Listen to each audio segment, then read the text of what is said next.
Alright, here we go. So, I have been meaning to make a video for quite some time, but haven't because life is busy and it takes some time to sit down and think through things before I kind of put them out there. So, some of you might be thinking, wow, that's kind of different than Seth. Usually he just kind of throws it all out there. Well, the past couple of years have taught me a number of different things, but one thing that it's taught me is the power of stopping and thinking before you act or put something out there, just for the sake of being able to process through things, so that when I do explain things and give my perspective on what I've experienced, it doesn't necessarily lead people down the wrong path. Pause really quick. That storm looks amazing. Okay, so back to this. If I can get it to my right zoom here. So here's the situation. I had a 70.3 race today, half Ironman. It went actually, most people say it went decent, but for me, really felt like there was a lot more in me that I could have done, but for whatever reason, it just didn't pan out. I finished the race in 5 hours and 51 minutes. My record currently for a 70.3 is a 4:25, which is a very flat course. Chattanooga's not flat. Last year for Chattanooga, I got 4 hours and 42 minutes. So I was hoping to get like 4:35 today. Didn't work out, but it is what it is. But when I came down to the finish today, cramping in my glutes, I was like running down the last quarter mile, and the whole, really more than quarter mile, for the last several miles, I was just kind of holding back tears because of a lot of emotions were coming out. There's a lot of hormones going all over the place when you do these types of races, but with this specifically, it was just a really hard mental race. I almost quit like multiple times. I didn't even decide I was going to finish the actual race until mile 6. But one of the big emotions that was coming up is tomorrow I am going to be meeting with an attorney who represents me on behalf of the state, and I'm going to be meeting with him, and the opposing side is going to be a gentleman that I had an altercation with in December, and his attorney. And this gentleman actually held me at gunpoint back in December when I went running at a local state park with my dog. He was off leash. I went in through a back maintenance road to the park.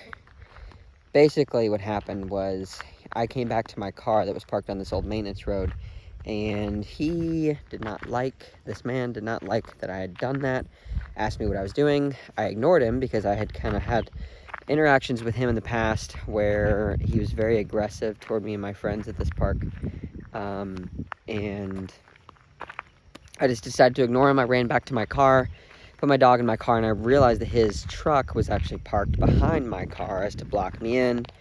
Long story short, I was facing in the park like this. This is the front of my car here. His truck was parked this way, blocking my car in as to try to block it in. But there was enough grass on the side that I could kind of back up and try to get around. Anyway, I got in my car with my dog and started to back up, and the gentleman started running after me, banged on the hood of my car, and as I was turning around, he pulled a gun out on me, had his finger on the trigger. There were bullets in the magazine. I could see them. The extended mag of this 9mm. And yeah, just like completely altered my life in a number of different ways. You know, as most of you know, I lost my dad to suicide when I was 16, and that was a bag of things to deal with, and still has been. But you know, I've been working through it and have worked through the majority of it. I think I've come to peace in terms of that situation. With this one, it's much different because the kind of most intense part of that experience is that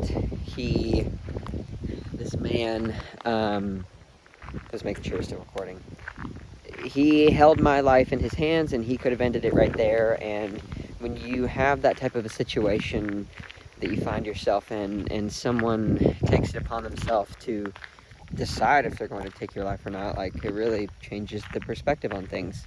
So that happened, and then a couple of weeks after that, like right after Christmas, day after Christmas, Ashley's grandfather, who's become like a really good role model for me, he died in a tragic tractor accident. He was 80 years old, so he lived a good long life, but he definitely wasn't even anywhere near what you would think of your casual or your average American 80-year-old. He was slalom skiing last summer, and he died in a very tragic way. So like that was a lot of stress. And then I get back home like several days later, and then my biological cousin, adopted sister, Madison, her mom died unexpectedly, like several days after that. So that, riddled with a number of other different things I've been working through, I decided, you know what, I should probably go to counseling. Marriage wasn't doing that great. You know what, Ashley? Maybe me and you should do marriage counseling. We did that. Ashley, maybe you should go to marriage counseling. She's been doing that. So we've all been going to counseling in the Hill House, together and separately. But that's all to say that this race today that I finished was just a really intense experience, because I had been fighting this IT band issue. This is the IT band that runs up here, all the way up piriformis into the glute, basically.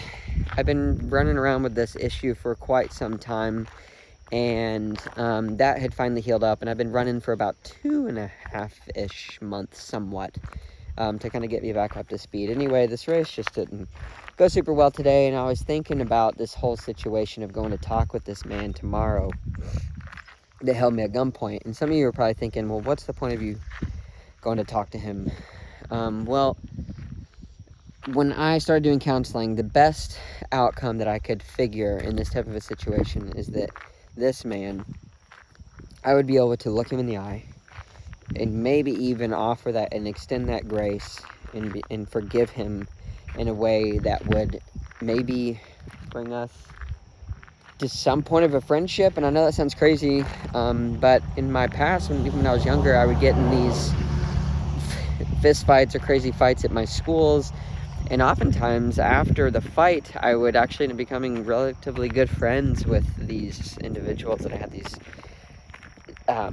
instances, rather aggressive instances with. So if any way this story could turn into something beautiful, that's kind of what I wanted to happen. And I'm going to meet with this guy because he has been indicted.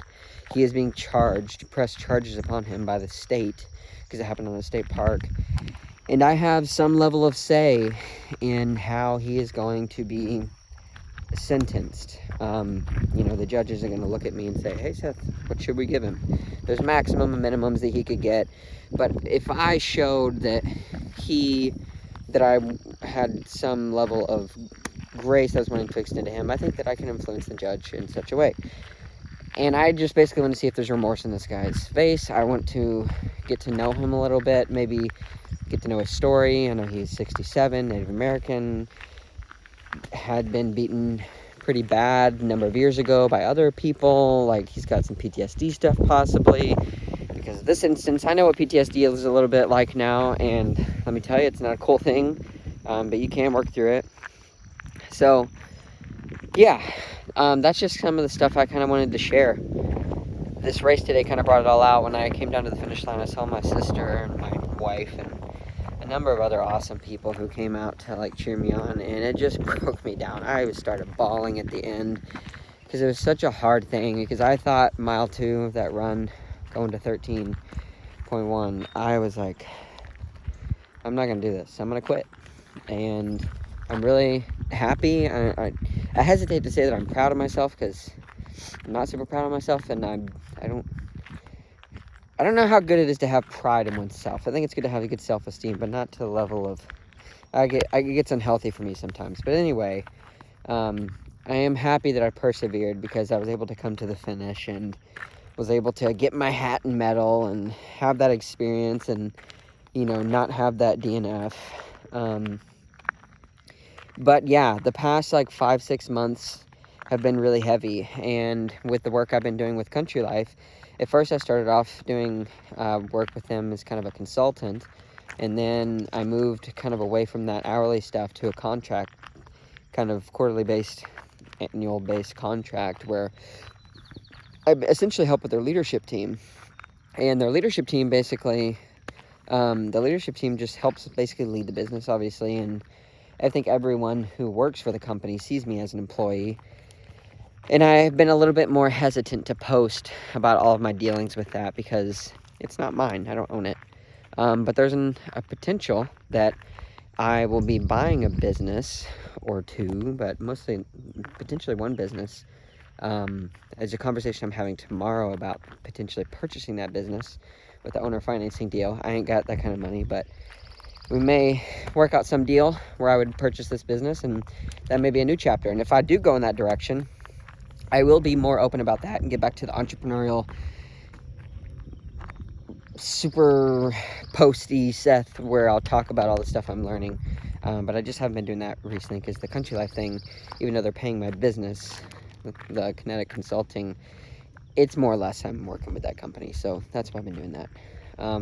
Anyway, I guess the last thing here, oops, hope it's still been recording. There's my dog.